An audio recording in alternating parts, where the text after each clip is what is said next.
이 시대는 재난의 시대입니다. 코로나 바이러스로만 우리가 재난으로 보는 것이 아니라 사방 곳곳에 마치 지뢰밭이 어느 곳에 묻혀 있는지 모를 정도로 수많은 재난이 우리를 둘러싸고 있습니다. 이제 코로나 바이러스가 끝나면 또 어떤 재난이 우리에게 찾아올지 모릅니다. 이러한 위기의 시대를 살아가는 우리들에게 하나님께서는 한 가지 안전지대를 말씀하고 있습니다. 이 땅에 인류가 시작된 이래로 수많은 책들이, 수천, 수만, 수억 권들의 책들이 기록되었고 발간이 되었습니다. 그런데 하나님께서 기록하게 하신 책이 하나가 있습니다. 그 책은 바로 성경책입니다. 예수를 믿지 않는 사람들은 성경책을 하나님 말씀으로 인정하지 않습니다. 당연히 인정하지 않습니다. 세상의 소설책 한 권 정도로 그들은 그렇게 생각하고 있습니다.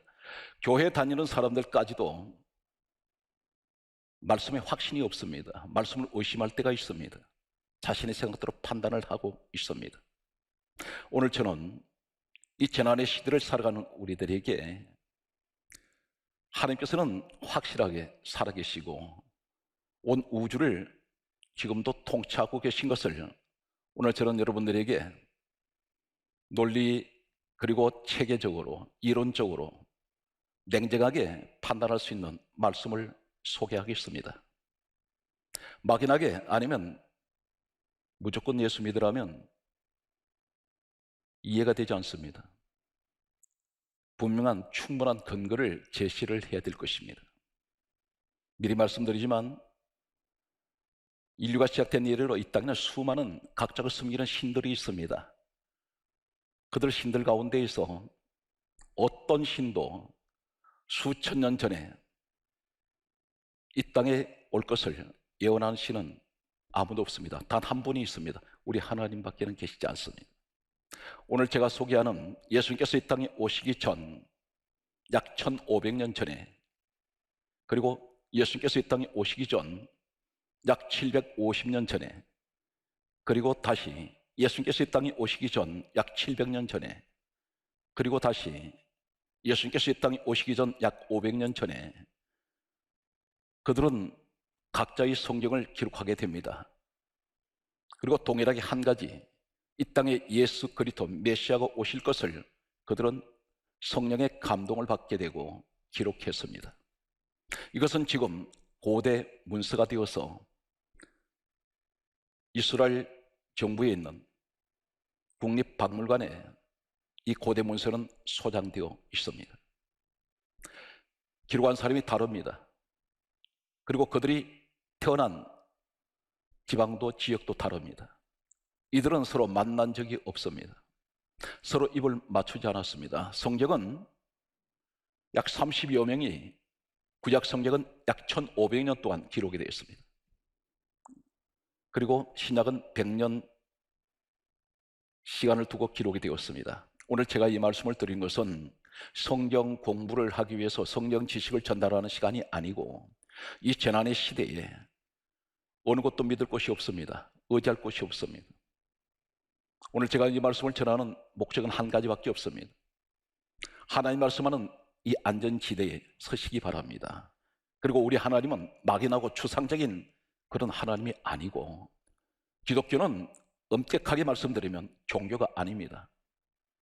유일한 세상에 하나밖에 없는 진리입니다. 그리고 생명입니다.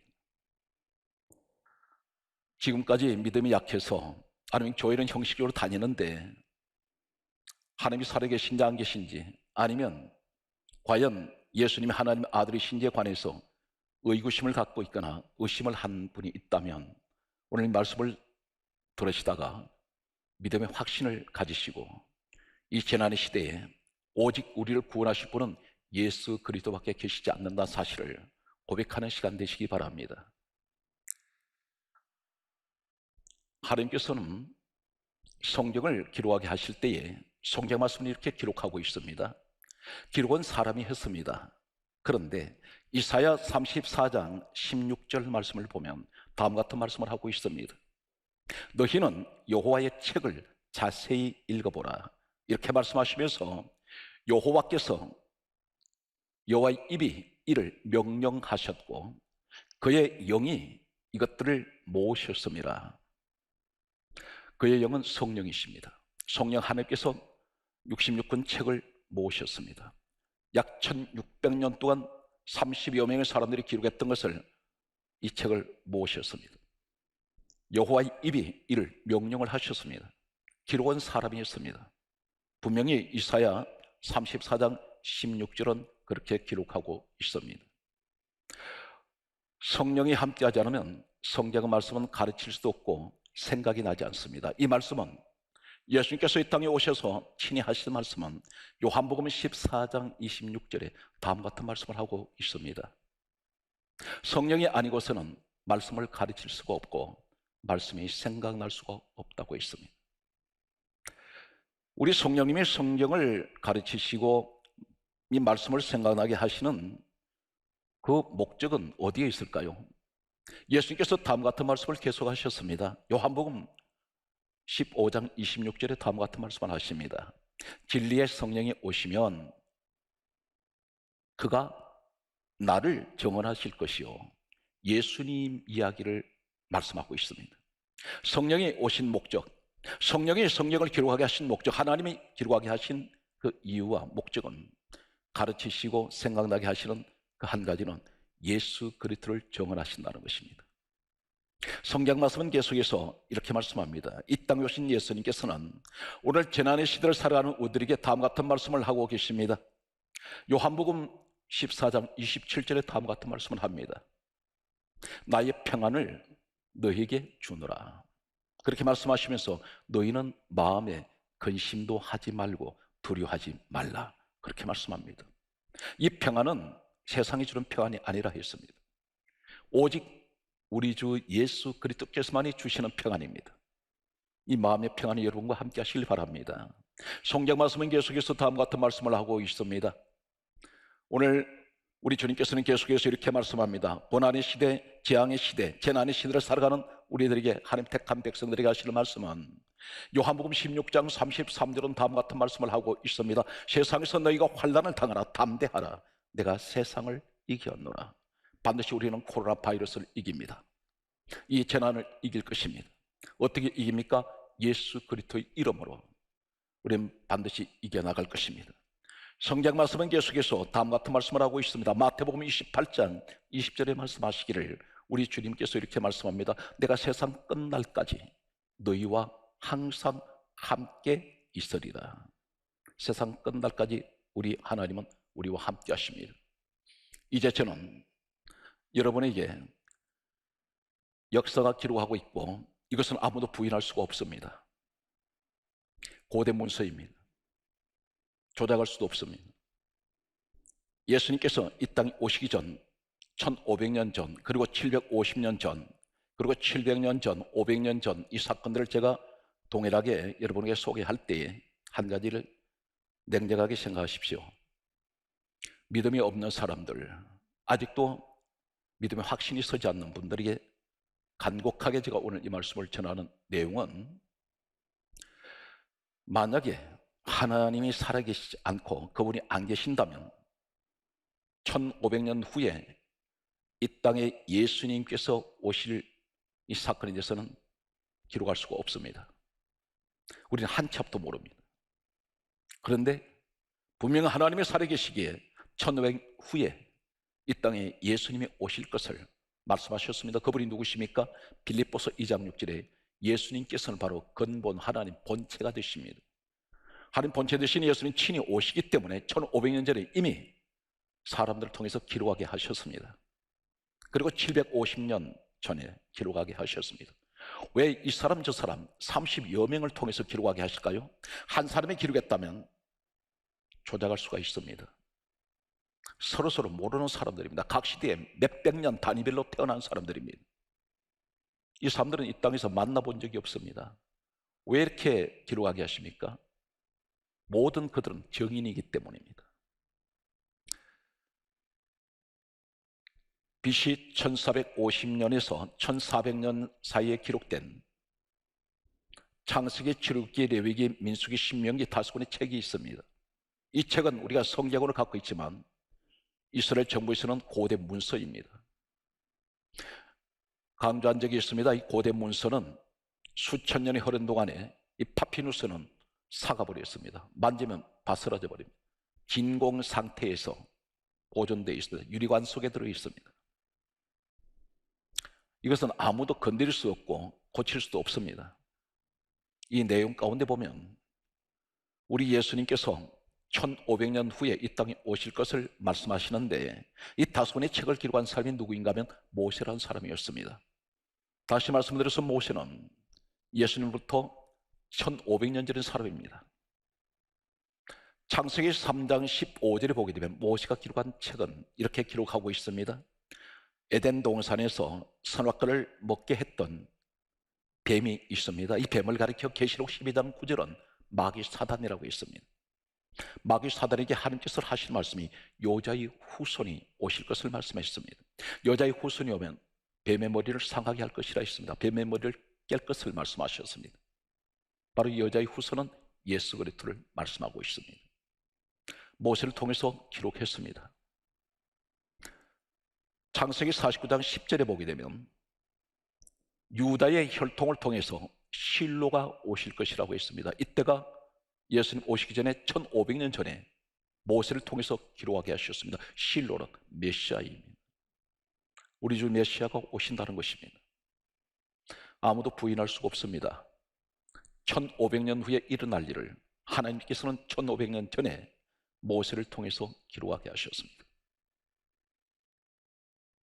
모세는 1500년 전의 사람인데 이 사람이 모세가 애굽의 왕자를 쓰면서 애굽의 모든 검은 부하를 다 포기하고 바로 이 사람은 하나님의 사명을 감당하게 됩니다. 이 사실에 관해서 성경 말씀은 이렇게 기록하고 있습니다. 히브리서 11장 26절은 말씀하시기를 모세는 그리스도를 위하여, 그때 주님이 안 계셨습니다. 그런데 성경은 그렇게 정언하고 있습니다. 모세는 그리스도를 위하여 애굽의 모든 재물을 다 포기했습니다. 그리고 성경이 이렇게 강조합니다. 그리스도가 애굽의 모든 재물보다 더 큰 재물로 여겼다고 했습니다.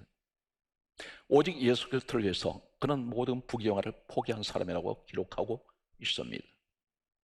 이것이 요약된 오늘 시간 관계 때문에 제가 요약해서 말씀드린 예수님 오시기 전에 1500년 전에 기록된 역사적인 사건입니다. 말씀에 확신을 가지시기 바랍니다.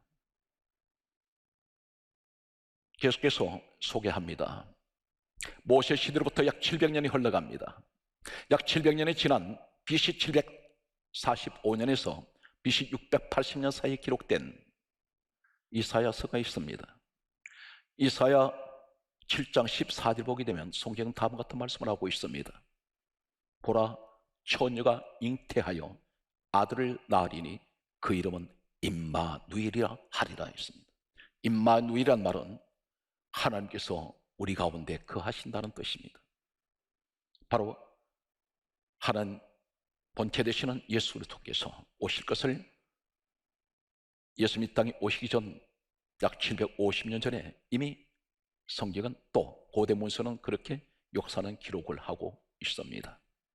계속되는 말씀을 보게 되면 성경은 다음과 같은 말씀을 하고 있습니다. 이사야 9장 6절 말씀은 이렇게 강조합니다. 한 아기가 우리에게서 낳고 한 아들을 우리에게 주신 바 되었는데 그 어깨는 정사를 메었고 그 이름은 기묘자, 모사, 전능하신 하나님, 영존하신 아버지, 평강의 왕이라고 말씀하고 있습니다. 바로 이 말씀은 예수님이 이 땅에 오시기 전 약 750년 전에 이사야를 통해서 기록하고 있습니다. 여기서 어떤 누구도 반론을 제기할 수가 없습니다. 역사가 기록하고 있습니다. 역사만큼 정확한 것은 없습니다. 오늘 여기서 무엇을 말씀합니까? 한 아기가 우리에게서 났습니다. 한 아들을 우리에게 주신 바 되었습니다. 그분은 예수 그리스도입니다. 그분은 어깨에 정사를 메었다는 것이 했습니다. 이 정사는 통치자라는 것입니다. 모든 온 우주 만물을 통치하시는 분입니다. 기묘자, 모사, 기묘자, 가장 뛰어나신 분, 신비스러우신 분, 그분이 예수 그리스도입니다. 모사, 카운셀러입니다. 상담자가 되십니다. 인생의 모든 해결은 예수 그리스도를 통해서 해결된다는 사실입니다. 그분은 전능하신 하나님이셨습니다. 전능하신 하나님, 영존하시는 아버지, 영원히 우리와 함께 하시는 아버지가 되십니다. 그분은 평강의 왕이라는 말씀입니다. 역시 이사야서는 예수님께서 이 땅에 오셔서 십자가를 지실 때 네 가지를 말씀하고 있습니다. 바로 이때가 예수님이 이 땅에 오시기 전 약 750년 전, 정확하게 말씀드리면 이사야서가 기록된 시기를 말씀드리면 BC 745년에서 680년 사이에 기록된 이 고대 문서이며 우리가 가지고 있는 성경 말씀, 하나님이 이를 명하셨고 하나님 영이 이것을 모으셨던 이 말씀 가운데 이렇게 기록되어 있습니다. 이사야 53장 5절은 다음 같은 말씀을 하고 있습니다. 그가 찔림은 우리 허물을 인하며 그가 상함은 우리의 죄악을 인함이라. 그가 징계를 받음으로 우리가 평안을 누리고 그가 채찍에 맞음으로 우리가 나음을 입었도다. 이 말씀 십자가 사건이 이미 750년 전에 이미 하나님은 이 땅에 750년 후에 이 일이 일어날 것을 미리 말씀하고 있습니다.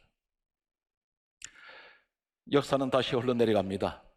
BC 700년경 미가서 5장 2절 말씀을 보게 되면 예수님께서 이 지구에 수많은 땅 가운데 있어 지역이 있는데 이 광활한 이 지구에 있는 모든 지역 가운데 한 지역을 말씀합니다. 하나님께서 말씀하시기를 700년 전에 예수님이 이 땅에 태어나실 때 어느 지역에 어느 동네에 태어나실 것을 이미 지정하셨습니다.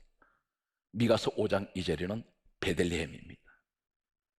베들레헴에 오실 것을 이미 말씀하셨습니다. 우리 하나님께서는 철저하게 각 시대별로 준비를 하고 계셨습니다. 온 인류를 구원하시기 위해서 친히 이 땅에 내려오셔서 사람의 육신의 옷을 입으시고 십자가에서 죽으시고 그분의 피로 말미암아 모든 죄를 다 사하시고 그 죄인들을 구원하시는 이 구원 사역을 하나님께서는 철저하게 에덴 동산에서부터 준비하고 계셨습니다. 다시 역사는 흘러내려갑니다. BC 520년에서 518년 사이에 기록된 서가랴서가 있습니다. 서가랴서는 정확하게 예수님 십자가 사건에 관해서 이렇게 기록하고 있습니다. 이것이 바로 고대 문서입니다. 서가랴 9장 9절의 말씀을 보게 되면 이 땅에 오시는 예수 그리스도를 가리켜 그분은 왕이라고 했습니다. 왕이 오시는데 무엇을 타십니까? 나귀 새끼를 타실 것을 말씀하고 있습니다. 정확하게 500년 후에 이 땅에 오실 예수님이 예루살렘 들어가실 때 나귀 새끼 타실 것을 이미 말씀하고 계셨습니다. 성경은 가룟 유다가 온 30에 예수님을 팔 것을 하나님은 이미 500년 전에 알고 계셨습니다. 서가랴 11장 12절은 이렇게 기록하고 있습니다. 은 30에 팔리셨도다 말씀합니다. 계속되는 말씀을 보게 되면 서가랴서 11장 13절 말씀을 보게 되면 그 은 30을 가지고 예수님을 팔았던 가룟 유다는 이 은 30을 자신이 쓰질 못하고 성전 안에다가 던져버립니다. 제사장 장로들이 이것을 가지고 이것은 핏값이라 하고 토기장에 밭을 샀습니다. 그런데 서가랴서 11장 13절에는 예수님 은 30 판 돈을 토기장에 밭을 살 것을 하나님은 알고 계셨습니다. 이 말씀은 500년 전에 기록이 되었습니다. 오늘 저는 간략하게 예수님 오시기 전 역사 속에 1500년 전, 750년 전, 그리고 700년 전, 500년 전의 사건들을 예언하신 내용을 소개했습니다. 강조합니다. 이 말씀이 지식으로 남아 있습니까? 믿음으로 내 마음에 품으시기 바랍니다. 이 재난의 시대에 의지할 것은 오직 만왕의 왕 되시는 우리 주 예수 그리스도밖에는 계시지 않습니다. 고린도서 4장 7절은 이렇게 말씀합니다. 우리가 이 보배를 질그릇에 가졌다고 했습니다. 이 보배가 누구입니까? 예수 그리스도.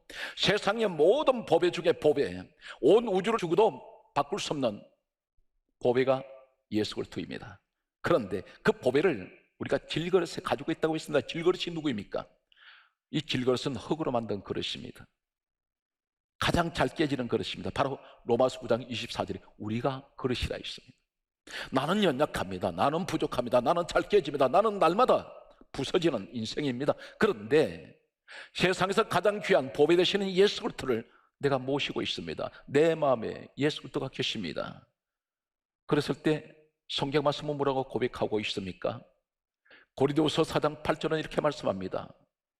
우리가 사방으로 우겨쌈을 당하여도 쌓이지 아니합니다. 다시 말해서 온갖 재앙과 온갖 재난이 온갖 나를 위협하고 죽이려는 수많은 것들이 나를 공격해 들어와도, 나를 둘러싸고 있어도 나는 결코 쌓이지 않습니다. 내가 답답한 일을 당하여도 낙심하지 않습니다. 이 말씀이 고린도후서 4장 8절에 기록하고 있습니다. 하나님 말씀입니다. 사랑하는 성도 여러분, 우리는 연약하고 나는 부족합니다. 나는 날마다 깨지고 싶고 나는 부서집니다. 이 코로나 바이러스 앞에 어느 누구도 당당할 수가 없습니다. 그런데 우리가 사방으로 위험을 당해도 답답하지 않습니다. 쌓이지 않습니다. 낙심하지 않습니다. 위가 무엇입니까? 보배 되시는 예수 그리스도가 내게 계시기 때문에 오늘 이 고백이 있으시기 바랍니다. 성경 말씀은 그러므로 다음과 같은 말씀을 하고 있습니다. 고린도서 4장 9절에 이렇게 우리에게 하나님께서는 위로의 말씀을 주십니다. 박해를 받아도 버림받지 아니하고 거꾸로 떨림을 당하여도 망하지 않습니다. 우리는 결코 망하지 않습니다. 이미주가 망하지 않습니다. 우리 성도 망하지 않습니다. 우리 화강교회가 망하지 아니하고 한국교회가 건실하게 든든하게 화가 변하여 복이 되는 놀라운 기적의 역사가 반드시 코로나 바이러스를 통해서 우리는 다시 일어날 것입니다. 그러므로 하박국 선지자가 이렇게 노래합니다. 오늘 어쩌면 저는 하박국 선지자의 노래를 보면서 이 말씀 속에서 많은 감동을 받습니다. 오늘 이 시대에 처한 이 재난의 시대에 마치 바람 앞에 촛불처럼 언제 꺼져버릴지 모르는 이런 위기 앞에 있는 우리에게 주시는 이 하박국의 노래는 너무나 큰 은혜로 다가왔습니다. 하박국 3장 16절은 이렇게 기록하고 있습니다. 내가 들었으므로 무슨 소리 들었을까요? 나를 치려오는 소리, 나를 죽이려고 다가오는 소리, 내게 계속해서 불안과 두려움을 주는 소리가 내게 들려옵니다. 얼마나 이 들려오는 소리가 공포와 불안과 두려움이 있었냐면 내 창자가 흔들렸고 내 입술이 떨렸도다. 창자가 흔들립니다. 하박국은 그렇게 말하고 있습니다. 내 창자가 흔들립니다. 내 입술이 떨립니다. 그리고 무리가 나를 치러 올라오는 이 환난 날을 나를 기다림으로 내게 썩이는 것이 내 뼈에 섬에 들어옵니다. 뼈가 썩어 들어가는 너무나 두렵고 무서움이 파도처럼 밀려들어오기 시작합니다. 오늘 그런데 이 하박국이 고백하는 이 내용 가운데 하박국 3장 5절에 보았더니 연병이라 했습니다.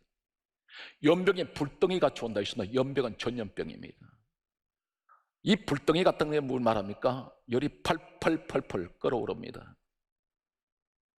연병이 불덩이 같이 오는데 이 연병은 봄철에 오는 티푸스 바이러스를 말합니다. 하박국 3장 5절에 연병이 불덩이 같다는 이 의미는 그런 의미를 가지고 있습니다. 코로나 바이러스는 열을 동반합니다. 그런데 바이러스가 사람들에게 계속해서 전염시키고 있습니다.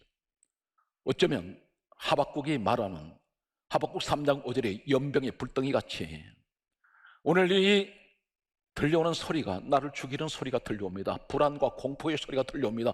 내 창자가 흔들리고 내 입술이 떨립니다. 무리들이 나를 치러 올라오는 이 환난 날을 내가 기다리고 있을 때에 썩이는 것이 내 뼈에 섬에 들어오는 이 아픔 속에 있을 때에 하박국은 이렇게 말합니다.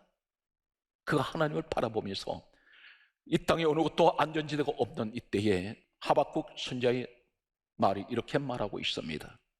나는 비록 무화과나무가 무성하지 못하며 포도나무에 열매가 없으며 감람나무에 소출이 없으며 우리의 양이 없고 외양간에 소가 없을지라도 17절에서 18절에 계속해서 고백하는 이 하박국의 고백은 이렇습니다. 나는 여호와로 말미암아 즐거워하며 나의 구원의 하나님으로 말미암아 기뻐하리로다. 사랑하는 성도 여러분, 재난이 파도처럼 밀려오고 사방에 들려오는 소리마다 나를 불안하게 하는 소리, 두렵게 하는 소리, 나를 죽이는 달려오는 소리들, 이런 소리들이 들려올 때 우리는 불안해서 때로는 창자가 흔들릴 만큼 하박국의 고백처럼 이럴 때가 있습니다. 입술이 떨려옵니다. 너무나 두렵습니다. 그런데 하나님을 바라볼 때 그 안전지대에 있는 사람은 오히려 하나님을 바라보며 즐거워하며 하나님을 기뻐합니다. 노래하는 사람이 될 수 있습니다. 그러므로 오늘 성경 말씀을 이렇게 고백합니다. 하박국은 이 고난 가운데서 하박국 3장 19절에 이렇게 고백합니다. 주 여호와는 나의 힘이시라. 따라하시겠습니까? 주 여호와 하나님은 나의 힘이 되십니다. 그러면서 이 사람이 오히려 뭐라고 고백합니까? 나의 발로 사슴 같게 하시고 나를 나의 높은 곳으로 다니게 하시리로다.